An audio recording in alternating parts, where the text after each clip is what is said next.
Saludos desde Córdoba, República Argentina. Soy Luis Ferreira. Para nosotros, los católicos, el Papa es el jefe visible de la Iglesia y representante de Cristo en la tierra.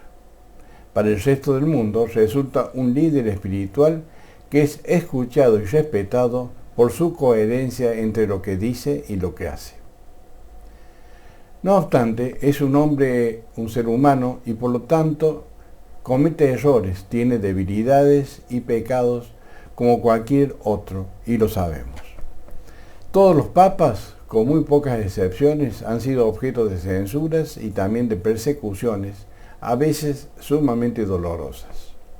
A diferencia de otros tiempos, el Papa Francisco recibe críticas y constantemente es juzgado a través de la prensa global, que pertenece a muy pocas personas generalmente de una religión distinta, y las redes sociales, que finalmente se convierten en ataques bien planificados que bajo una apariencia de verdad y de seriedad hacen dudar a la gente sobre la autoridad moral del Papa.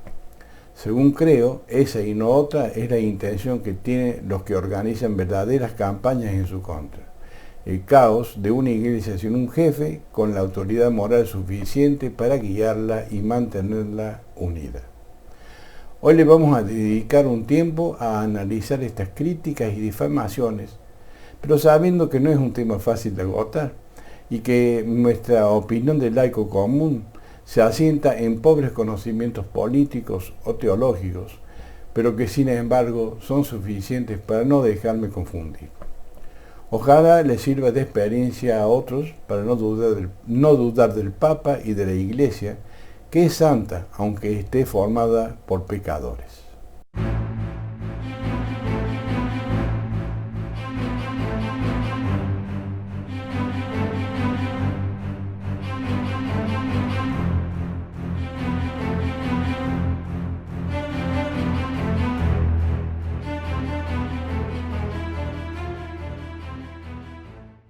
En la medida de lo posible, en este video trato de explicar que la gran mayoría son críticas injustas efectuadas por muchos que piensan que cuentan con la autoridad intelectual y moral o con la capacidad cultural suficiente como para cuestionar las actitudes o los dichos del Papa Bergoglio en cada oportunidad que pueden.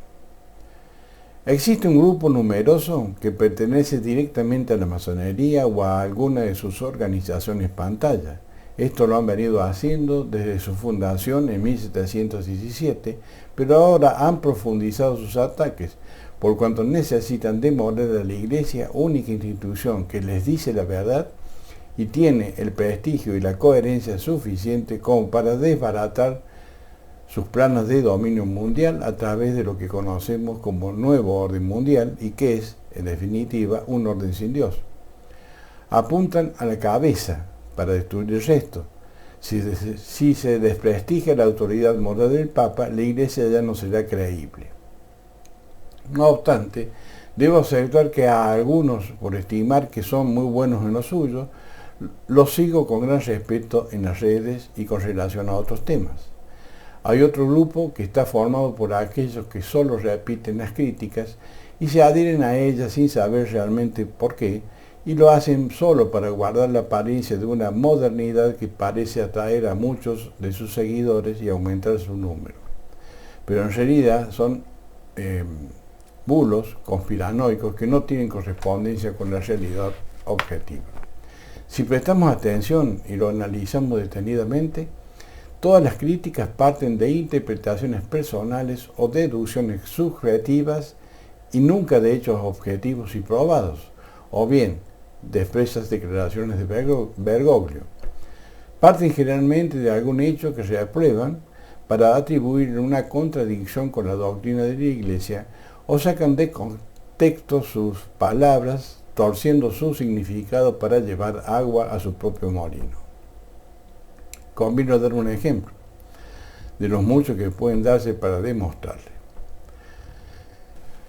Inmediatamente después de su viaje a Brasil, atribuyeron a Francisco que aceptaba la homosexualidad y la justificaba, destacando con énfasis que había dicho que no era quien él para juzgar a los homosexuales. Vean lo que realmente dijo en la acostumbrada conferencia de prensa que otorgó en el viaje de regreso a Roma desde Brasil. Della lobby gay. Io ancora non ho trovato nessuno che mi dia la cartella d'identità in Vaticano con gay. Dicono che ce ne sono. Credo che quando uno si trova con una persona così, deve distinguere il fatto di essere una persona gay del fatto di fare una lobby, perché le lobby tutte non sono buone, quello è lo cattivo. Se una persona è gay e cerca il Signore e ha buona volontà, ma chi sono io per giudicarla? Il Catecismo della Chiesa Cattolica spiega tanto bello questo, ma dice, aspetta un po', come si dice quando segregare? Dice, e non si devono emarginare. El Papa fue sumamente claro. Si un hombre busca sinceramente a Cristo, y allí se encuentra la clave, la búsqueda sincera de Cristo, la Iglesia no debe rechazarlo. Por el contrario, debe ayudarlo y trabajar por su salvación eterna. Pero también dijo expresamente que no aceptaba el lobby gay ni ningún otro con sus presiones para ser aceptados dentro de la Iglesia. Quizás el error más común que he notado que se comete en las críticas es atribuirle al Papa Bergoglio cierta tendencia marxistoide, simpatía con alguna de las teologías de la liberación, o bien que es peronista y favorece un acercamiento de esta fuerza política en forma asimétrica con otras tendencias. Resumiendo, la crítica reside en un supuesto populismo del Papa y viene de sectores que consideran que toda referencia a los pobres o a los excluidos significa un rechazo a los que tienen una cierta capacidad económica. Ignoran que la misericordia y la sensibilidad a los más necesitados es parte esencial e inseparable de la religión católica. El socialismo ateo se apropió de esta enseñanza y la mantuvo en un plano materialista. Porque toca la sensibilidad natural de las personas, muchos personajes relevantes o que quieren obtener réditos políticos aprovechan una foto con el Papa y luego se autotitulan amigos, pero jamás obtenemos o conocemos una confirmación de esa amistad. No obstante, a partir de esa afirmación falaz, se le atribuye al Papa alguna identificación ideológica con el sujeto o la sujeta. Últimamente la cuestión se ha agravado, pues dan por cierto que voluntariamente se encuentra participando del nuevo orden mundial o del Club Bilderberg, y por lo tanto en la construcción de una nueva religión mundial de la que sería finalmente su jefe. Ven en la apertura ecuménica de la Iglesia una base clara de esta sospecha. Todas deducciones personales, pero que sin embargo crean en la gente una idea equivocada sobre el Papa. Algunos llegan a convencerse que es el anticristo y machacan sobre la idea desde distintas perspectivas que incluyen visiones proféticas de dudosa procedencia. Existen algunas críticas ridículamente poco serias, como aquellas que atribuyen a Francisco la intencionalidad de un ataque a la tradición, católica por cierto, a una desviación de la doctrina verdadera, porque ha preferido usar sus zapatos negros comunes a las zapatillas rojas que usaran sus antecesores, realmente irrisoria. Yo creo que no corresponde que el Papa sea juzgado desde la óptica de un partido o ideología política, pues es una visión necesariamente parcial. mucho menos si quienes lanzan tales críticas se confiesan ateos militantes o agnósticos. Y curiosamente son los que realizan las críticas más duras e incuestionables. A la inversa, sin embargo, como obispo de Roma o jefe visible de la Iglesia Universal, el Papa Francisco tiene la obligación de denunciar cualquier tendencia ideológica o hecho político que atente contra la vida, la familia, la dignidad del ser humano, su libertad o sus creencias religiosas. Puede, legítimamente, exigir que los poderes políticos se ocupen de gobernar para el bien común general dentro del ámbito de sus competencias, con especial atención a los más débiles y vulnerables, los pobres, los niños, las mujeres y los ancianos. Todo esto me hace concluir que acusarlo de colaborar con el nuevo orden mundial, o al menos crear una sospecha en tal sentido, no es más que otra estratagema urdida para resquebrajar su autoridad moral. La mayoría se pliega a esta calificación por ignorancia, pues desconocen o bien la misión de un papa en el mundo, o bien cuál es el verdadero origen de estos ataques. El primer papa, San Pedro, reveló cuál era la misión que le había sido encomendada por el santo fundador, lo cual no ha cambiado a través de 2000 años, ni cambiará hasta el final de los tiempos. Es hacer conocer el reino de Dios hasta los confines de la tierra, siempre y en todo lugar. Por otro lado, y como todo ser humano, el Papa constantemente debe hacer elecciones y ajustar su comportamiento a ciertas normas. Y al hacerlo, es decir, al elegir, siempre deberá optar entre escuchar al mundo o escuchar a Dios. La palabra de Dios le da una orientación muy clara. Se define en el pasaje de los Hechos de los Apóstoles, cuando Pedro es apresado junto a Juan por segunda vez en Jerusalén, y los jefes de los judíos les recriminan por haberlos desobedecido en la orden que les dieron de no seguir cumpliendo con la tarea que les había encomendado su maestro, o nuestro maestro. Es decir, se lo acusaba de seguir predicando la verdad y bautizando a la gente. Pedro contesta claramente cuál es la prioridad de un papa. Hay que obedecer a Dios antes que a los hombres.